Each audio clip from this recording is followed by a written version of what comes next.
Halo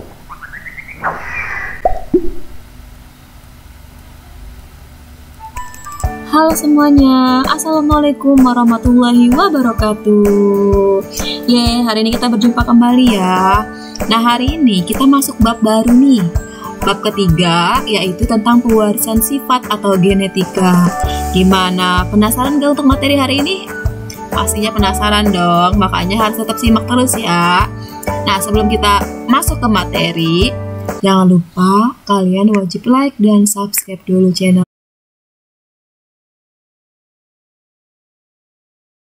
Persilangannya terbagi menjadi dua. Ada yang namanya monohibrid dan ada yang namanya dihibrid. Kita belajarnya pelan-pelan ya, karena materinya cukup nggak rumit juga sih, lumayan sih. Kalau kalian mempelajarinya dengan memperhatikan materi dengan seksama, itu terasa mudah sih. Nah, kita bahas satu-satu dulu. Kita bahas yang pertama, ada persilangan monohibrid. Monohibrid itu artinya persilangan satu sifat yang berbeda. Ingat, arti kata mono itu artinya satu sifat. Mono itu kan satu ya. Jadi persilangan monohibrid itu adalah persilangan satu sifat yang berbeda. Misalnya mau menghilangkan warna bunganya aja. Misalnya mau menghilangkan rasa buahnya aja. Misalnya mau menghilangkan bentuk buahnya aja. Tuh, itu namanya monohibrid. Nah, monohibrid sendiri terbagi menjadi dua. Ada monohibrid dominan penuh dan monohibrid intermediate. Tadi ya, dominan ingat ya, dia sifat yang menutupi. Kalau intermediate dia sifat yang campuran. Nah, monohibrid dominan penuh itu sifat dari hasil perkawinannya adalah bulat. Ini contohnya aja bulat ya. Maksudnya hasilnya akan 100% mengikuti induk gamet dominan. Ini bisa kata bulat itu maksud contohnya ada bulat sama keriput misalnya. Jadi ingetin kalau dominan penuh hasil anaknya 100% mengikuti induk siapa yang dominannya.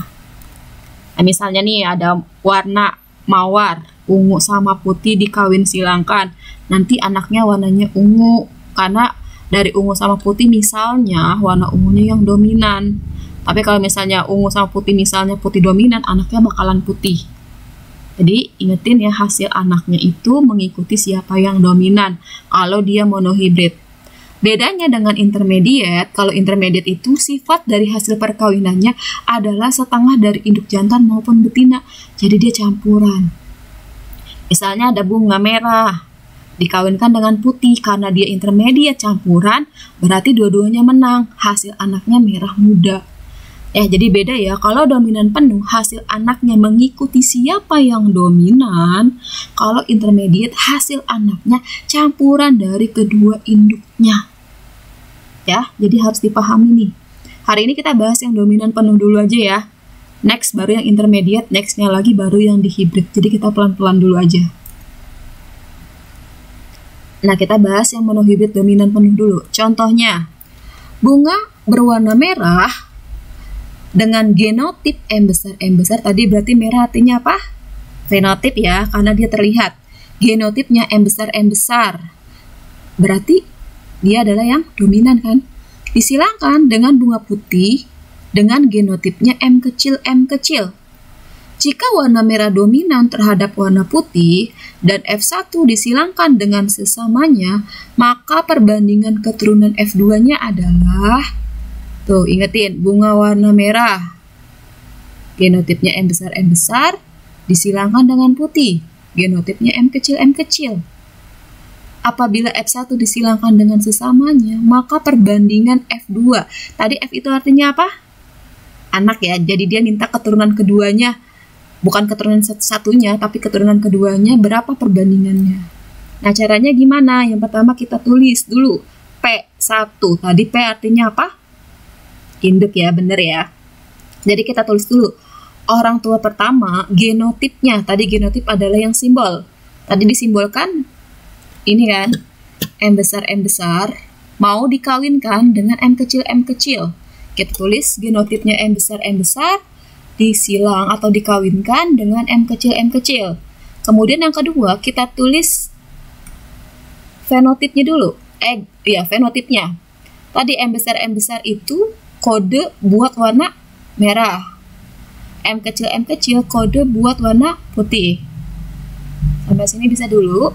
Jadi langkah pertama dalam mengerjakan soal monohibrid atau persilangan, langkah pertama kita harus tulis orang tuanya dulu. Boleh fenotipnya dulu, boleh genotipnya dulu, terserah. Bebas. Kita di sini contohnya nulis genotipnya dulu. Oke, kita tulis simbolnya dulu. Yang mau kawin simbolnya adalah M besar dengan M kecil. M besar adalah kode buat warna merah, fenotipnya. M kecil adalah kode buat warna putih, fenotip. Sampai sini bisa? Kemudian yang ketiga adalah gametnya, si G ya tadi. Nah, karena ini pasangannya sejenis, M besar, berarti dia tadi pasangan sejenis? Homozigot atau heterozigot? Homo ya. Jadi karena dia homozigot, maka gametnya kita tulis satu aja, jangan dua-duanya. Ya. M besar, gametnya M besar aja. M kecil, gametnya M kecil aja. Karena sama-sama homozigot. Beda kodenya kalau M besar, M kecil. Itu gametnya nggak bisa satu M besar aja atau M kecil aja. Dua-duanya harus kita tulis. Karena sama-sama homozigot, maka kita turunkan satu huruf M besar, satu huruf M kecil. Oke, lanjut. Kemudian, M besar sama M kecil ini kita kawinkan. Jadinya M besar, M kecil. Nah, hasil dari gamet ini namanya F1. Tadi F simbolnya artinya apa? Anaknya ya. Jadi dapat M besar, M kecil itu dari gamet si M besar sama gamet M kecil. 100%. Kenapa 100%? Karena hasil anaknya cuma dia doang. Warnanya bukan intermediate, tapi dia merah. Kenapa? Karena kita lagi ngebahas dominan, kagak ada campurannya. Ya, jadi M besar itu warnanya merah. Tahu dari mana merah? Karena ada huruf M besarnya. Oke? Nah, kemudian ini belum selesai. Karena di soalnya minta dikawinin nih si F1-nya. Anaknya nih, disuruh kawin lagi dengan sesamanya. Nah, berarti karena dia mau kawin lagi, simbolnya P2. M besar M kecil, kawinlah sama M besar M kecil. Tahu dari mana dia yang mau kawin? Kan perintahnya F1 disilangkan dengan sesamanya. Hasil F1 kan dia nih. Nah, berarti dia kawin dengan dia. M besar M kecil kawin dengan M besar M kecil. Ya. Fenotipnya merah, kawinnya sama merah tadi. Kenapa bisa warna merah bukan merah muda? Karena kita lagi ngebahas dominan, bukan ngebahas intermediate. Kagak ada campuran. Gametnya karena dia pasangannya beda jenis, ya kan? Kodenya nggak sama kan? Beda, berarti dia si heterozigot. Karena dia heterozigot, maka kodenya nggak satu M-nya yang turun, tapi dua-duanya turun. M besar turun, M kecil turun. Ini juga sama, M besar turun, M kecil turun. Bedanya sama yang atas, tadi kenapa dia cuma satu huruf? Karena dia homozigot. Kalau ini karena dia berbeda huruf, maka M besarnya kita turunkan, M kecilnya kita turunkan. Oke? Kalau kayak gini kan enak ya, tinggal dikawinin aja. Nah, kalau kayak gini ada 4 nih. Kawinnya gimana? Kita selang-seling. Yang pertama, M besar dikawinkan dengan M besar dulu. Yang kedua, M besar kawin dengan M kecil. Yang ketiga, M kecil kawin dengan M besar. Yang keempat, M kecil. Atau kita bisa pakai papan catur ya. Gamet yang ini kita masukkan di kolom yang ini. Gamet yang ini kita masukkan ke sini. M besar kali M besar, M besar. M besar kali M kecil, M besar. M kecil kali M besar dulu ya, baru M kecil kali M kecil. Oke, pakai cara garpu boleh, pakai cara papan catur juga boleh. Nah, nanti hasil anaknya nih kita masukkan ke dalam ini. Nah, ini karena dia kita tulisnya kode-kode berarti dia genotip ya. Nih. M besarnya ada berapa? Dari yang ini hasil anaknya. Ada 1 kan? Berarti kita tulis 1. M besar M kecilnya ada berapa? 1, 2. Berarti ada 2. M kecilnya ada berapa? Ada 1. Ya.